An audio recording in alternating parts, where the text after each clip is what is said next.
Hey, this is Pete from 21st Century Prepper.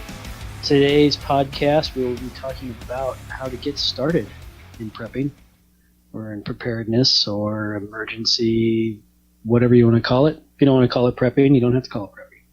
It has a stigma against it. Understandable. But joining me is Skip. Good evening, everybody, and I want to apologize, everybody. I'm sick, so I'm kind of stuffed up and congested, so just bear with me. And David's here tonight. Good evening, everyone. Okay. The big question we always see, how do I get started? What do I do first? We were just discussing it pre-recording that, we all had different reasons why we started.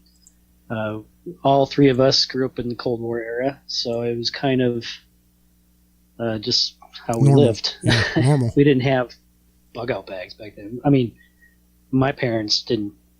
We didn't have anything prepared. We were, if it was the bomb. I grew up in Nebraska, like 70 miles from Sac, so we were dead. Yeah. Didn't matter. But you kind of always had that over your head. What would you do? That kind of stuff. A winter storm one time, we had a whole bunch of people stuck in our house because it was Nebraska and they have ice storms as opposed to feet of snow. And I can't remember if the power went out or not, but I don't think it did. But we had a number of people at our house for a few days. So it wasn't.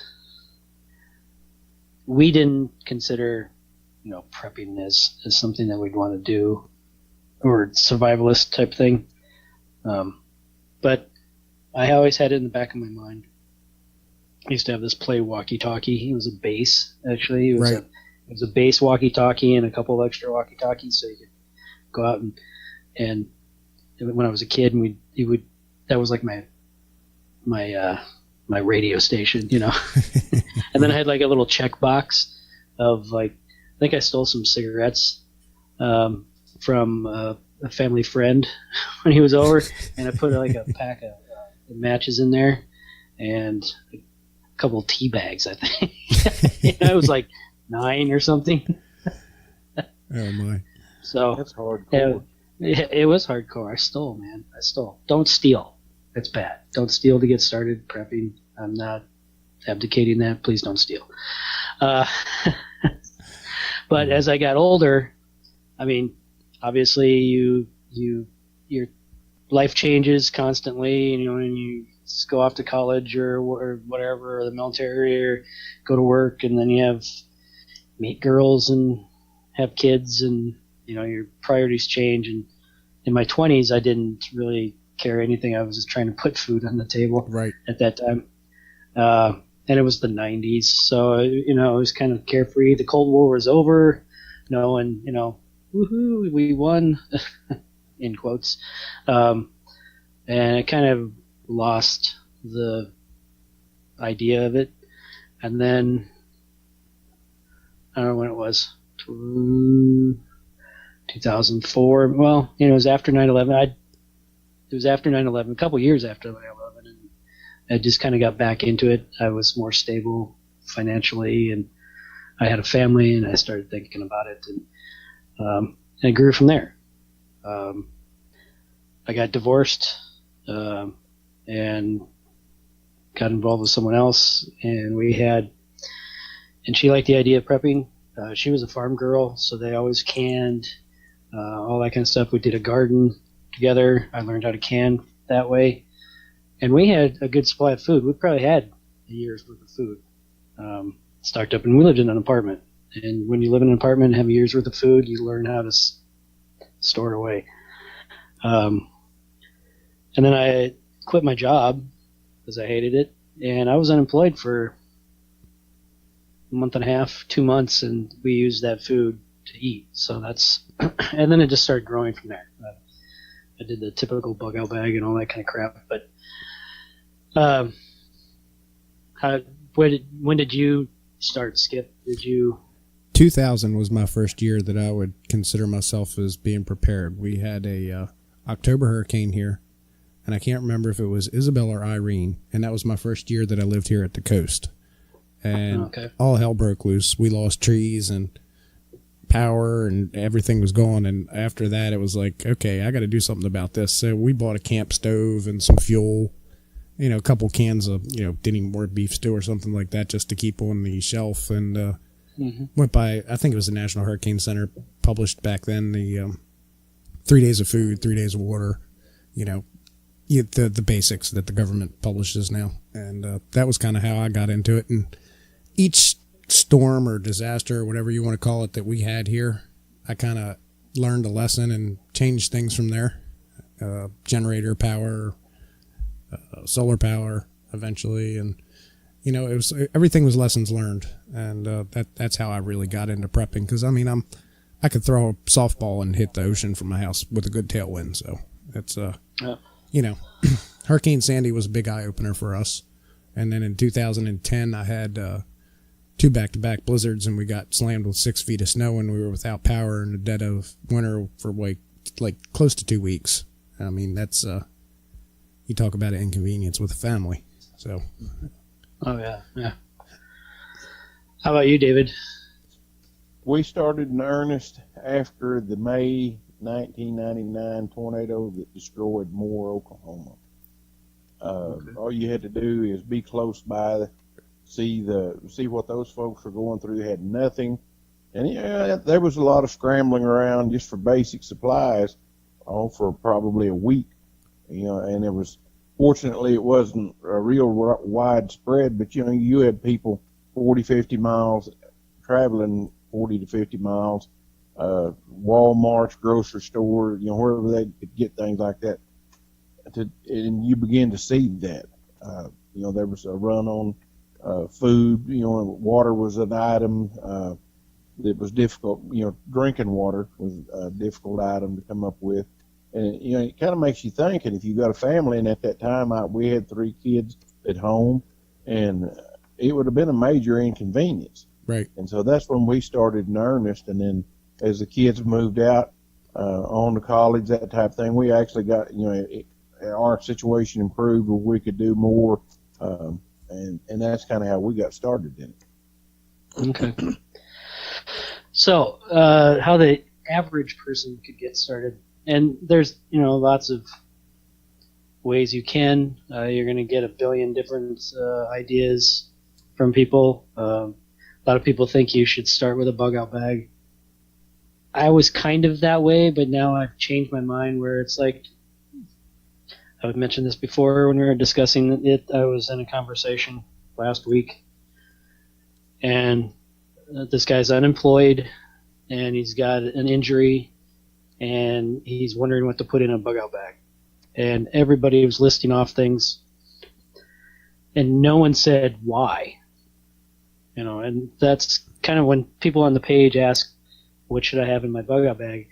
A lot of first responses should be, why do you want a bug-out bag? Or why do you think you need a bug-out bag? And what are your reasons why you would think you'd need one? Right. And no one said that to the guy. And then they turned off commenting, so I couldn't comment. So then I made my own post. I said, dude, you don't need one right now. It shouldn't be a priority. You're unemployed. You have an injury. You need to worry about putting food on the table for your family. Or I didn't know if he had a family. I never found that out, if he has a wife and kids, or a girlfriend and kids, or a boyfriend and kids. I don't know. So I just said, don't worry about the bug out bag right now. It shouldn't be a priority number one. And I caught some major flack for it, just from one person, but it still was. The guy is like 24 years old, and he hasn't had one yet. He hasn't had a bug out bag yet, and hasn't had the need for it. He's not, odds are, obviously, shit can happen. Yeah. Odds are he's not going to need a bug out bag in the next month and a half, or even the next decade. Who knows? I have never personally used my bug out bag for anything other than, oh yeah, I have something in there, I can use it right now. Right. I've never had to use it. I'm sure other people have, but I haven't. Have you either? Other than just pulling something out of your truck to use it, No. if you need some cordage or something. I've never had to leave the house. Yeah, no. Have you ever had to use yours, David, at all? I have, but I've got some extenuating circumstances. There's been a couple of times at work that we got in situations, and I was trying to think. I guess it was in 2010. We had a tornado come through here locally, and I think it Moore got some of that, but this was the area that I live east of Moore, eastern Oklahoma County, and we was I had a bag, had 3 days worth of stuff in it, and basically all I really used out of it was food, water, and medication that I needed.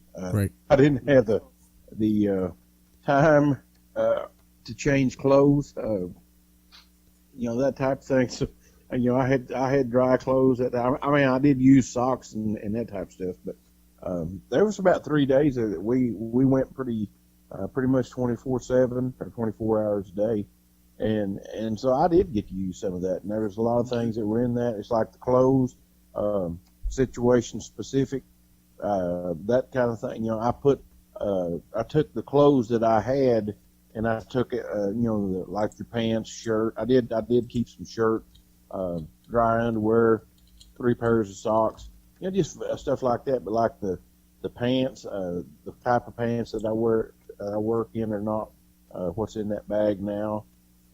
Like I said, I had some medication in it, hygiene item, toothpaste, toothbrush, a little bottle of mouthwash.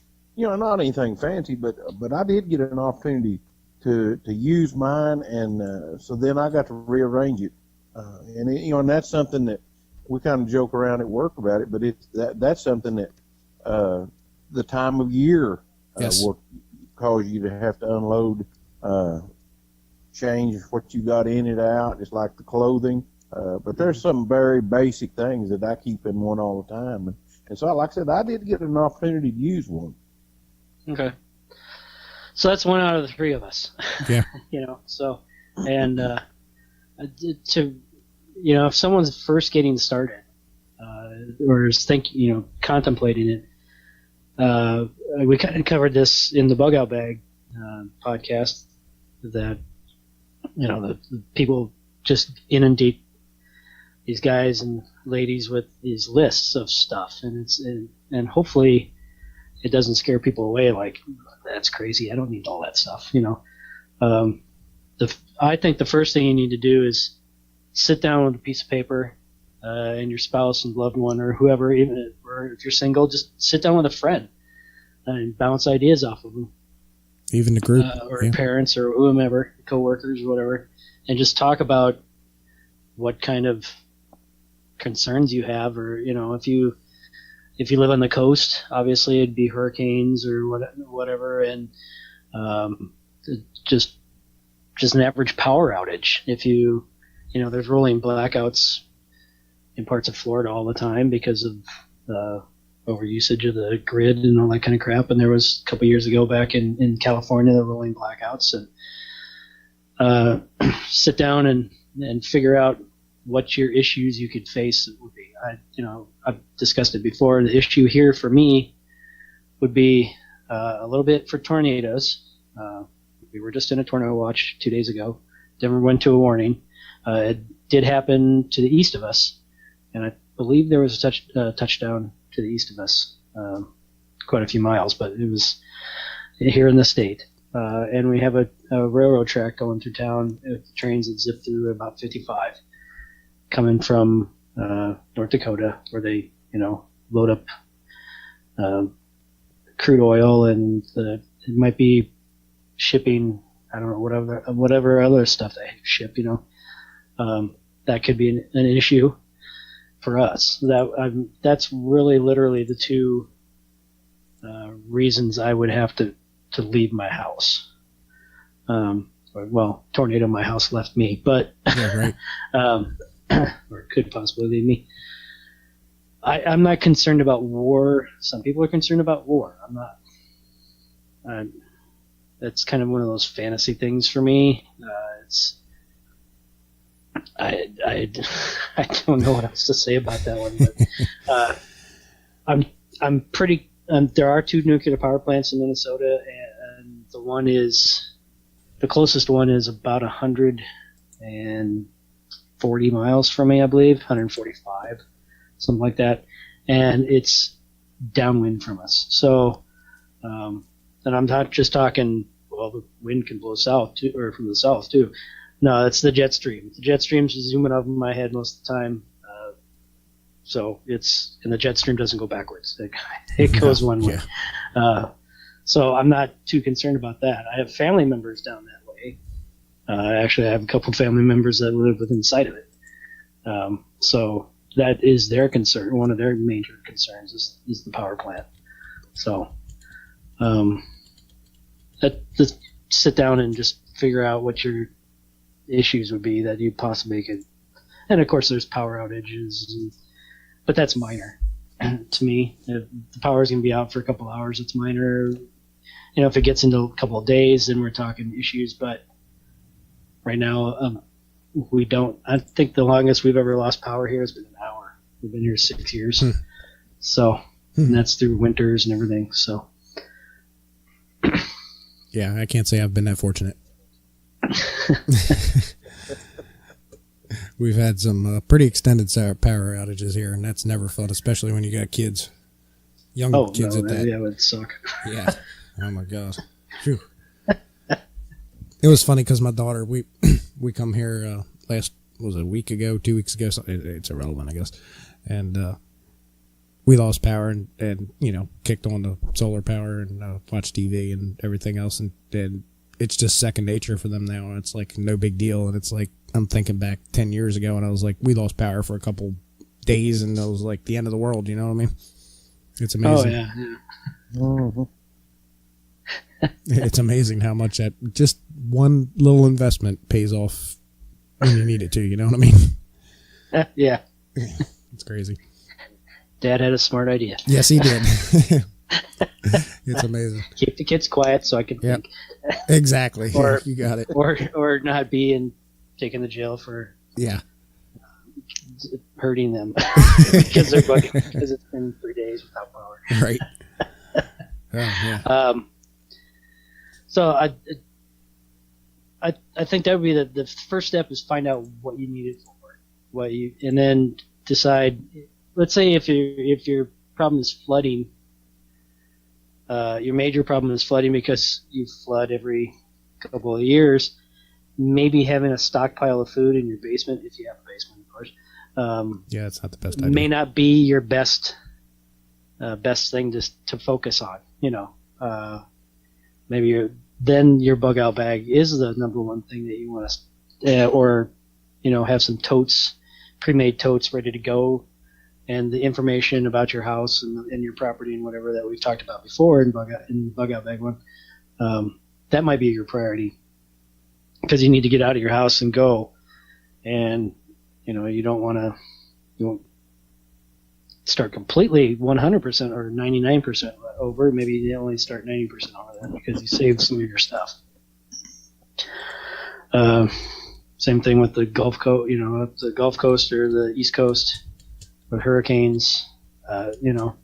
Maybe having all that food, like 2 years worth of food, may not be the best because you may come back and your house is gone because of the hurricane, or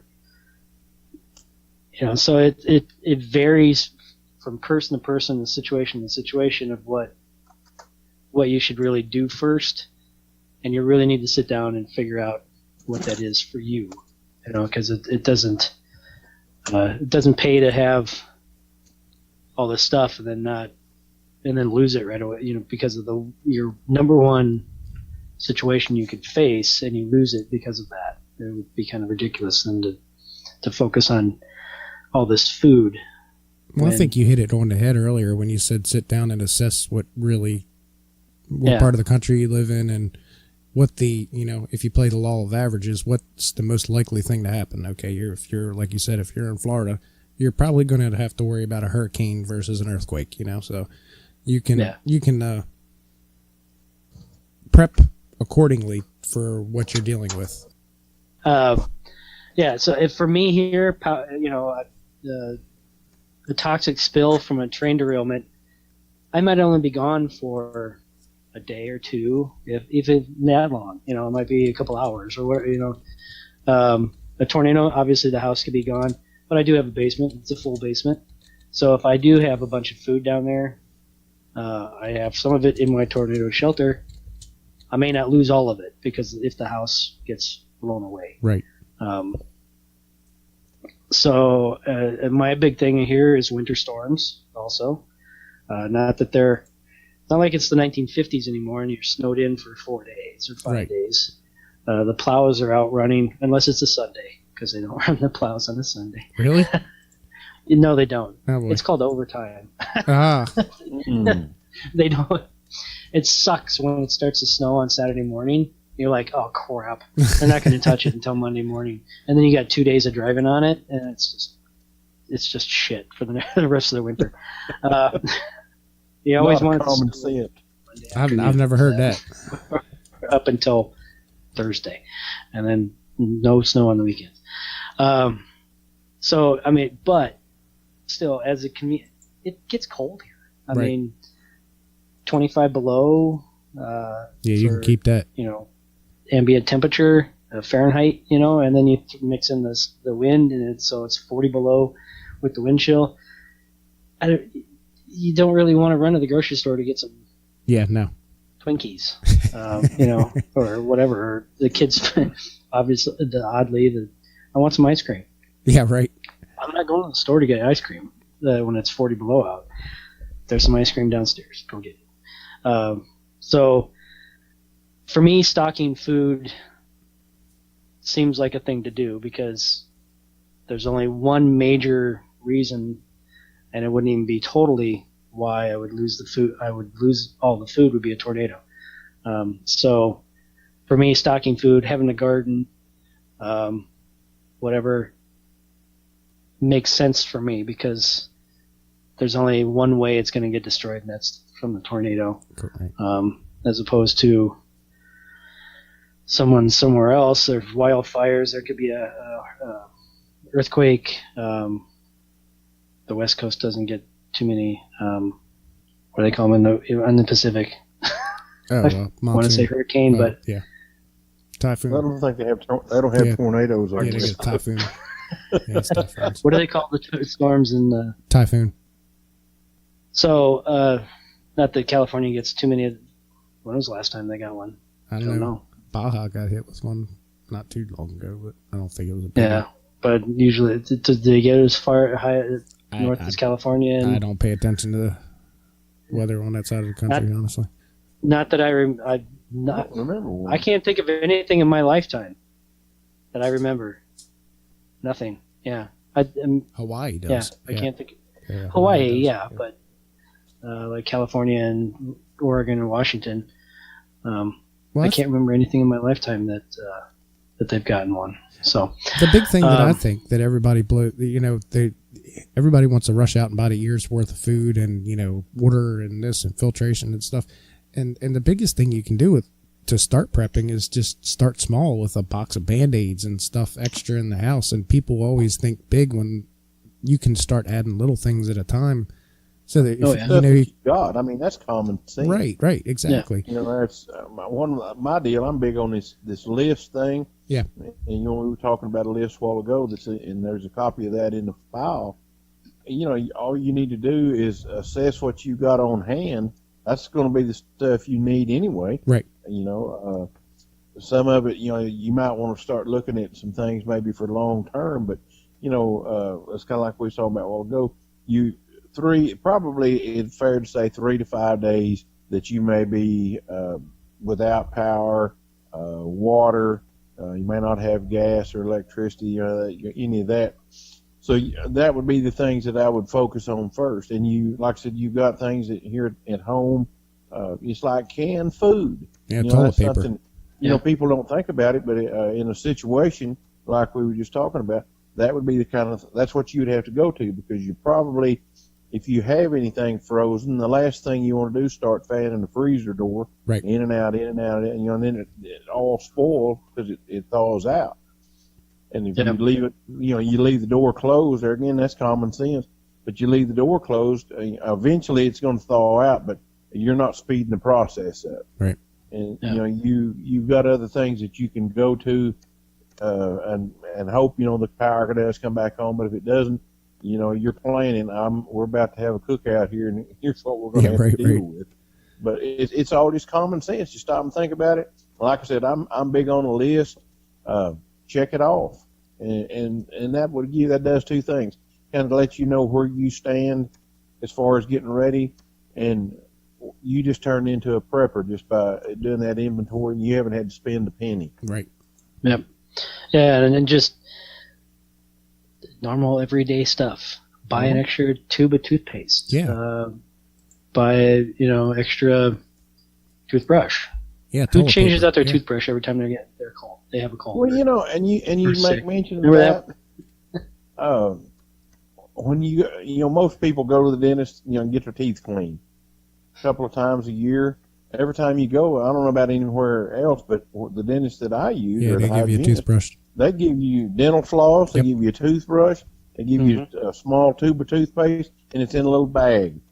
Yep. And every one of these hygiene kits that I've got has got that stuff in, and I've never paid a penny for it. You go to a motel, somewhere on a business trip or something, you go to training for work. They put those shampoo, small bar soap, all that type of stuff in the room for you to use. Well, you don't use a whole bar of soap every time you take a shower, or I don't. But that's the kind of stuff that you take. I take it, and you put it in your bag. You're paying for it. But every time you go, if you go, the last training I was gone 4 days, and I got 4 of those. Well, that goes a long way. Oh yeah. And it didn't cost a thing. And that's the kind of thing, you start gathering things up like that, and you start looking for things like that. Mm-hmm. And then before long, I drive my wife nuts because I've got a tote box with that stuff. You put it in a sandwich bag. Yeah, right. All you got to do is grab it up, throw it in a bag, and, if you want to go camping or whatever you're doing, you've got that stuff. Yep. And most people have grills, I would guess. Granted, some people don't because they live in an apartment and you can't have them, or whatever. That's a means of cooking. If you want to take that next step in your prepper or your preparedness life, go get that extra tank. At $50, then you got extra fuel. That maybe not the first thing you do the first month or 2 or even the first 6 months that you're doing it, but that's something you got to think: how am I going to cook this food? We have a grill, so, and boom, there you go. You got a way to cook your food. It's easy baby steps. You don't have to go nuts. You don't have to go buy a pallet of freeze dried from Costco. A lot of people, and some people want to go that route. Some people, more power to them. A few years back, he just wanted to have some food tucked away in the corner of his basement, just for emergency. That's all he cared about.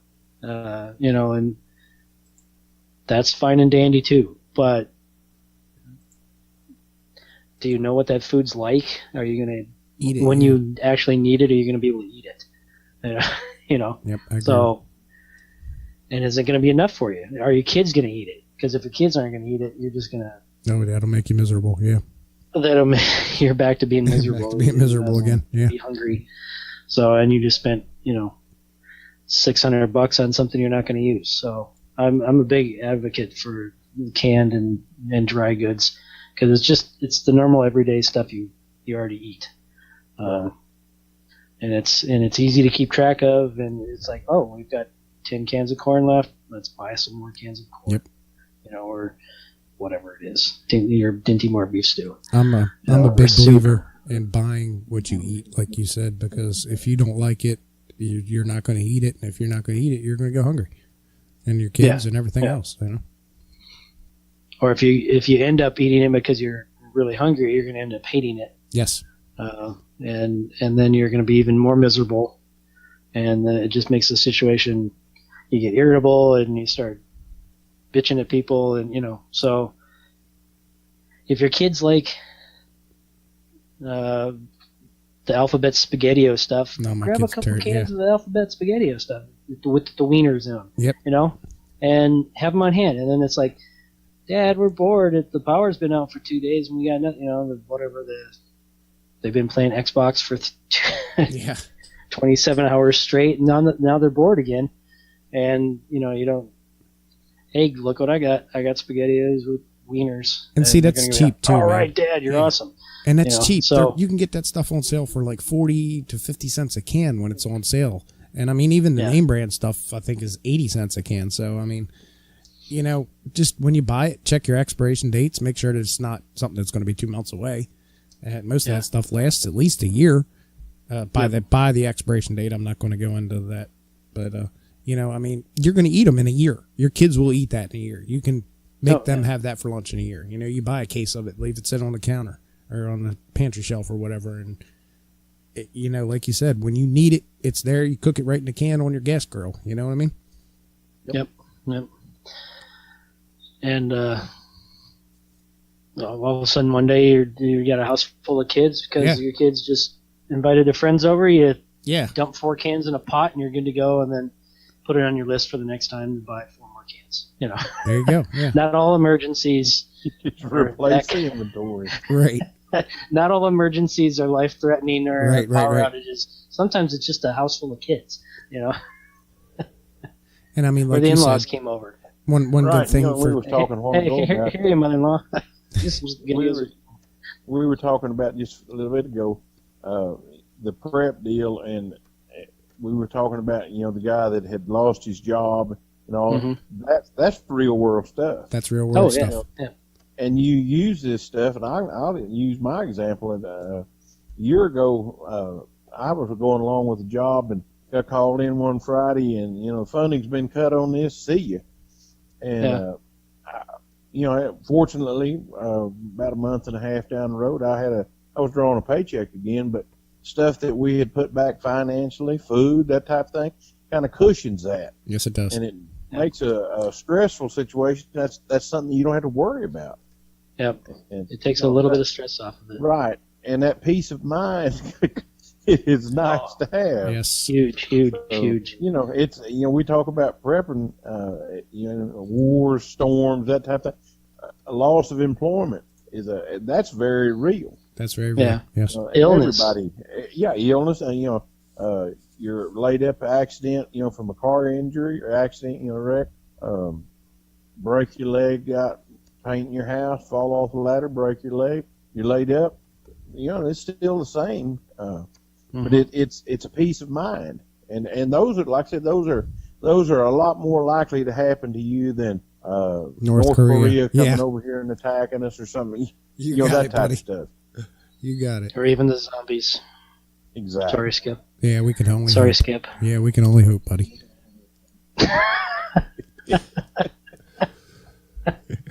So, you know, if you're getting into prepping or preparedness or whatever, however you want to call it, and you don't want to scare your family and friends away,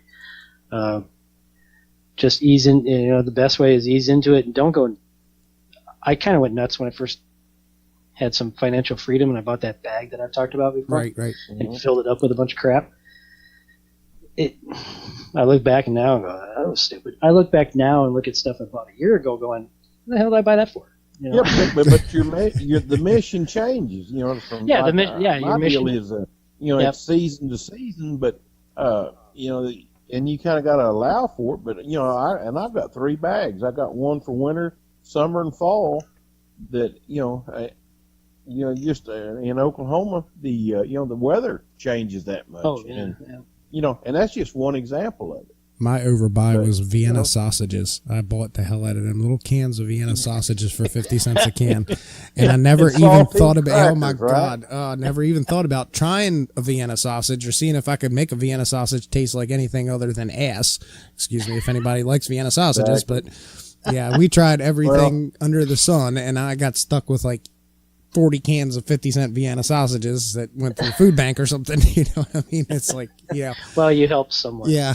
Well, yeah. And you made someone go, oh, Yeah. Those ramen noodles are another example Oh, of that. God, Oh, I hate yeah, them things. You know, a case of them's what, $1 or Yeah. a couple of bucks. I'm not going to lie. I have a couple of cases that I'm up there, but I know how to dress them up if I have to make them edible. Yes. And I'm gonna warn you, ramen noodles do go bad. Yeah. And when they go bad, They go they're real bad. horrible. I bet. They are horrible That's because funny. they're that small of a molecule away from plastic already, Right. and when they go bad, they've taken that leap. Oh, God. And they're ooh man, I've actually stopped buying them Right. because I had a couple of bad bags, and yeah, no, never again. I'll never buy those again. Oh, that's a good one. Not in quantity. Mine are probably a year old, so I probably need to check that then. Hey, you may And want to. I kind of altered my way of eating, so that's kind of fell out of favor around here. I can't stand them anyway, to Man, be honest with you. that's hard to beat. 50 Right. cent meal. Oh yeah, well, and that's college meal right there. Yes. You get some Exactly. generic vegetable beef stew and some ramen noodles and mix them together. That's Yeah. 2 meals. Right? Well, and if you really, you get the 50-cent. Well, okay, I'm dating myself. This was back in college days, in the early '90s. The 50-cent can of biscuits, Oh, right. right? Yeah. Walk biscuits. And you crack open the tube of biscuits, and you only eat half of it because you don't want to eat all of the biscuits in one sitting because you got 2 meals coming up, or maybe even a third, and then you can just have some biscuits as your third meal.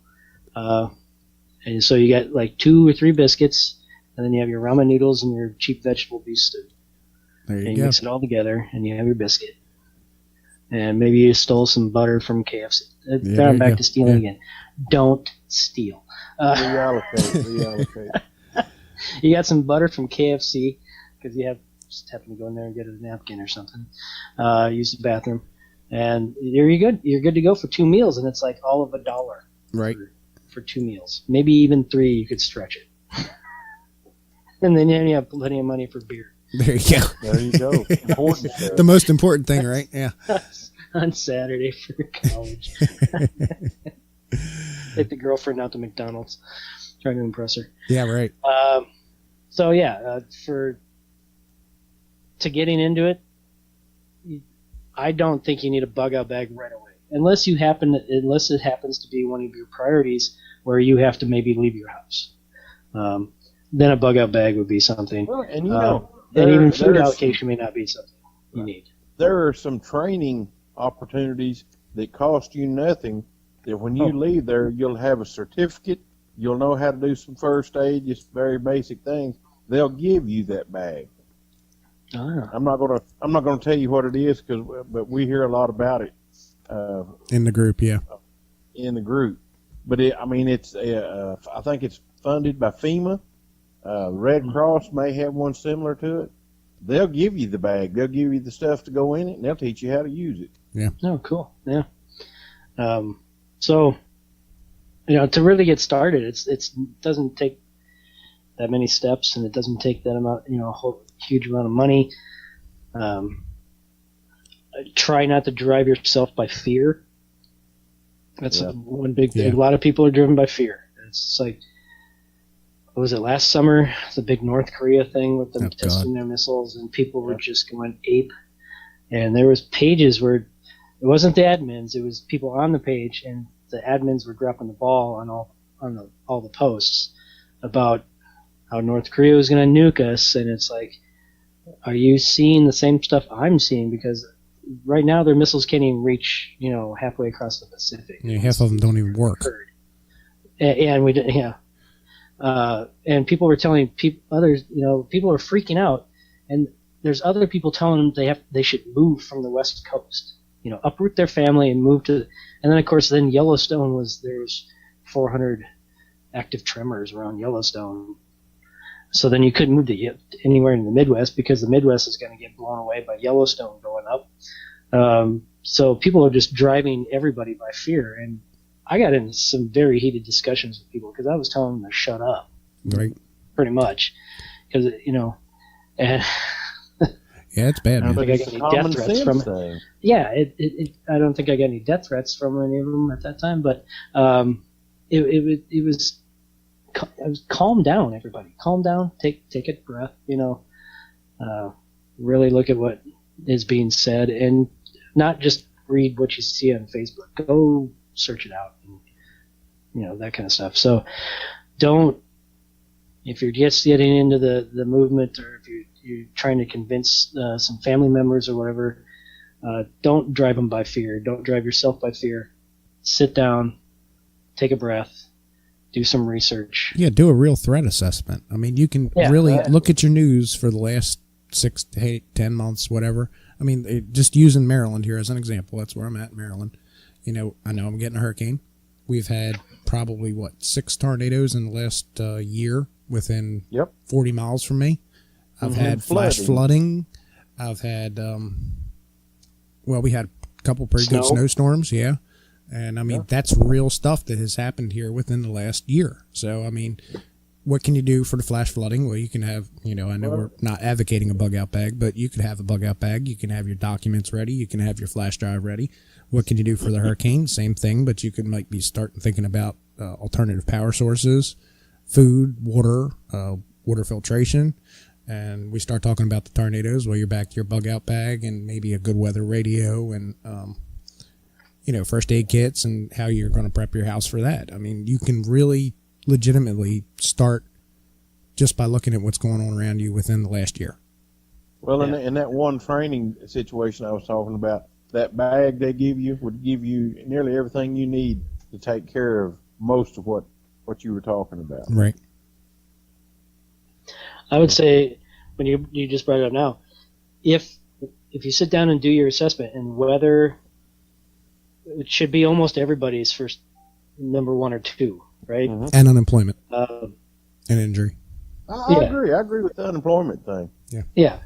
But as far as the prepping standpoint and something to accumulate because of that, the weather radio should be like number 1. Absolutely. Yep.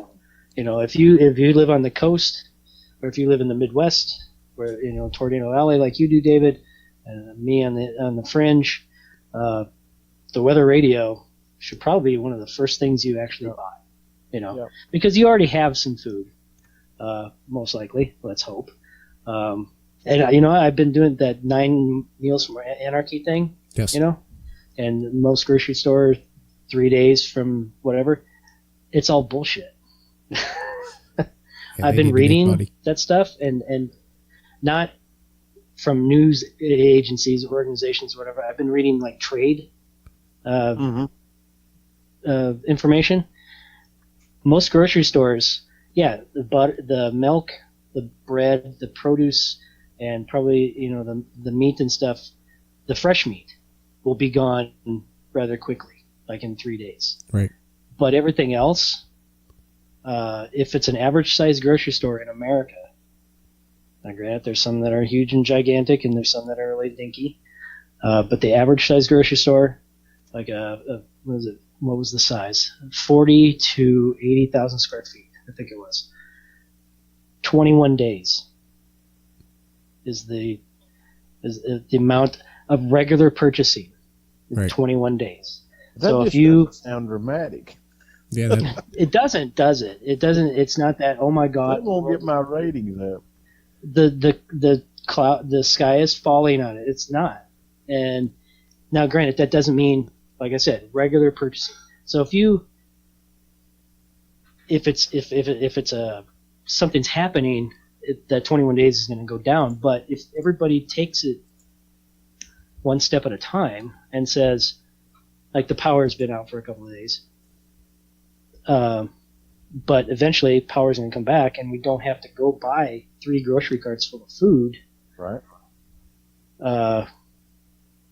There should be enough food in the grocery store to last for 21 days of canned goods and dry goods. That consumable stuff will be gone pretty quick.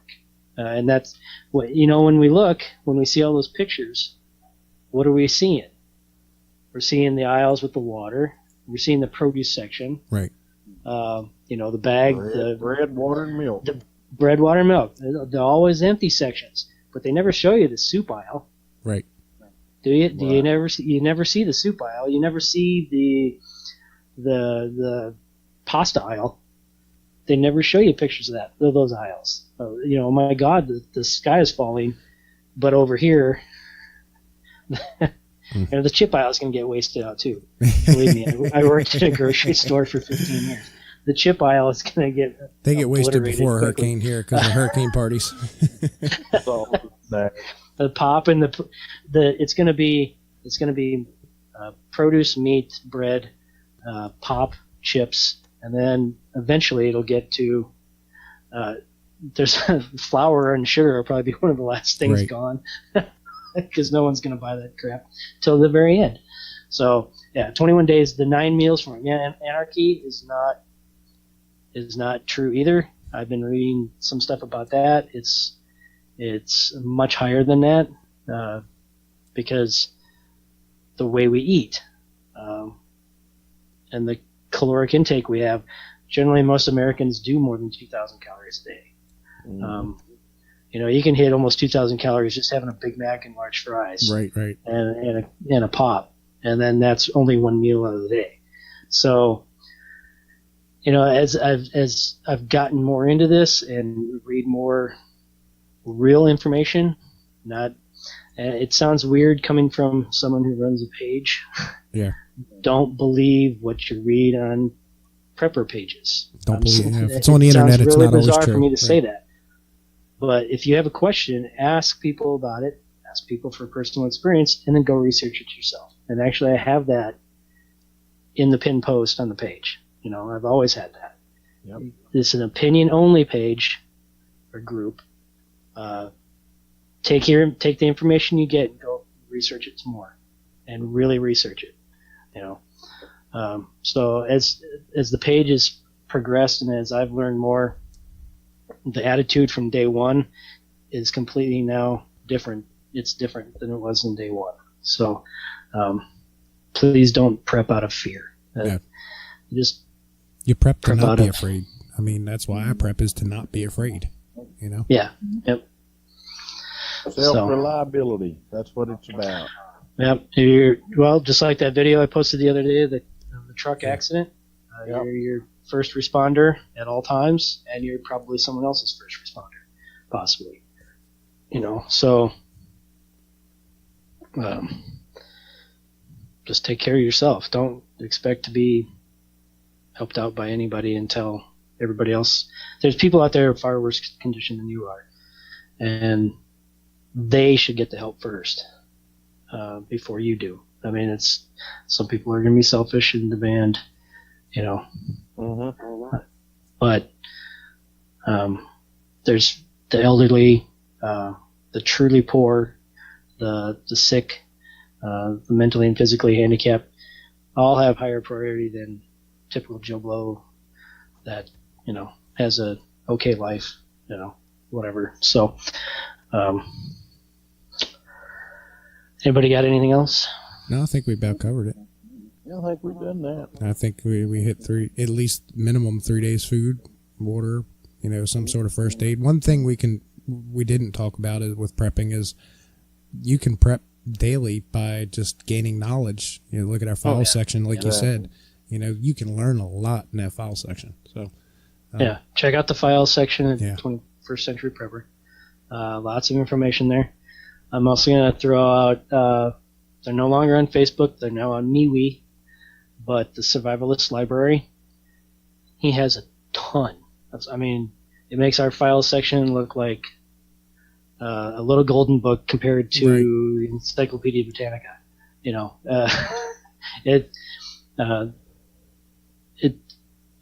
last I heard, 60 gigabytes of information. Now that's a lot when That's you're a talking lot. about PDFs. yeah, that's a lot. That's a lot of PDFs and Word documents. So check them out. They're on MeWe, and it's the Survivalist Library. And actually, you have to sign up. It works best if you have a Gmail account. You sign up. You send your Gmail account information to the administrator of the group, and then he signs you up and he sends out stuff every month that you can download. And then he also sells it. You can buy it on a flash drive, and I can't remember what the flash drive is, but 160 gigs is a lot. That's a it's lot. more than you'd probably actually be able to read. Yeah, that's a lot, Yeah, man. you wouldn't want to start trying to print it off. Yeah, good Yeah, grief. don't even, yeah, you'd have to destroy a forest to print all that stuff off. But if you had it, you have it. It's at your fingertips.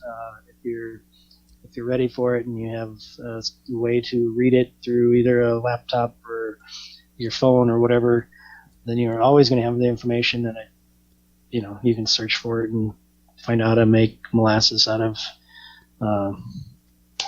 sorghum. Okay, I love molasses cookies, so tell the dog to chill. You don't know what I'm about to tell that dog. And this is where PETA gets on us. So yeah, and first aid, obviously that's something everybody can get into. Yes. American Red Cross, American Heart Association. There's online stuff. FEMA has some online classes that you can take, and you actually get certificates for it. That kind of thing. So it's check your local hospital, because a lot of hospitals offer free classes for that kind of stuff. Some community colleges do as well.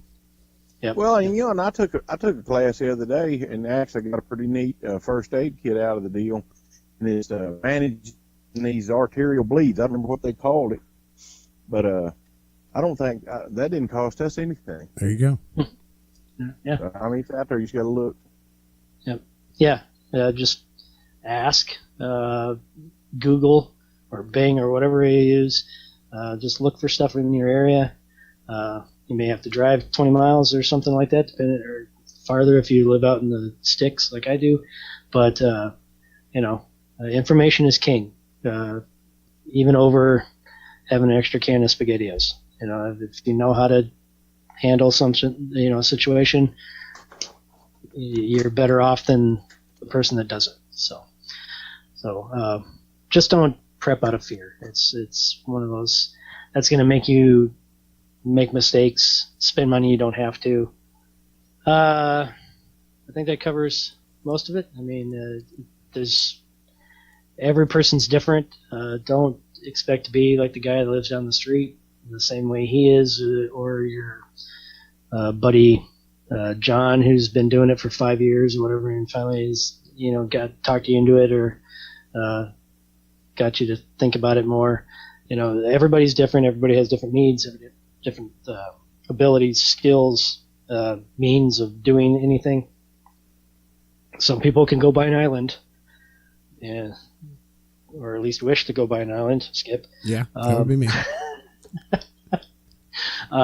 Most of us can't. Most of us can't go by an island and stock it full of with 20 years worth of food and call it good and put a bunker on it. That's a vast. That's 99.99999% of the people who can't do that. So take it slow, take it steady, take it easy. Just work your way into it, and before you know it, you're good to go. Have fun with it. Yes. Yeah, and have fun with it. Yeah, don't have it drag you down. Don't make it take over your life either. And don't let it Right. ruin marriages or anything like that. I've seen that too. Yeah. Jeez. Don't give up your hobbies, and don't give up your go live your life, because if you're preparing for an emergency, let's say you're preparing for one of those fantasy emergencies, like whatever, Yellowstone blowing. Let's go with that one. If you're preparing to save your life, and you have no life now, or you've given up your life that you had, and let's say you had a close-knit group of friends, and now all of a sudden you don't have a close-knit group of friends, what's the point of doing it? There you go. So go out there, go to those movies, go out to dinner, go see a play, go on vacation, do that stuff. Don't let it overrun your life. It's because then it doesn't make any sense why you're even doing it. And don't hide in your house either. Right. The world isn't that bad, at least Not yet, not anyway. Not yet. And yeah, there's bad I understand. There's bad neighborhoods. There's bad towns, but the vast majority is not that bad. So, okay. Well, thanks for listening. check us out on Facebook at 21st Century Prepper, and also on the website at 21stcenturyprepper.net. Also on Pinterest, Twitter, MeWe. all those, yeah, MeWe. Tumblr is that one. I don't do anything on it, but there's a page. There's a page or whatever they call it on Tumblr. So, thanks a lot.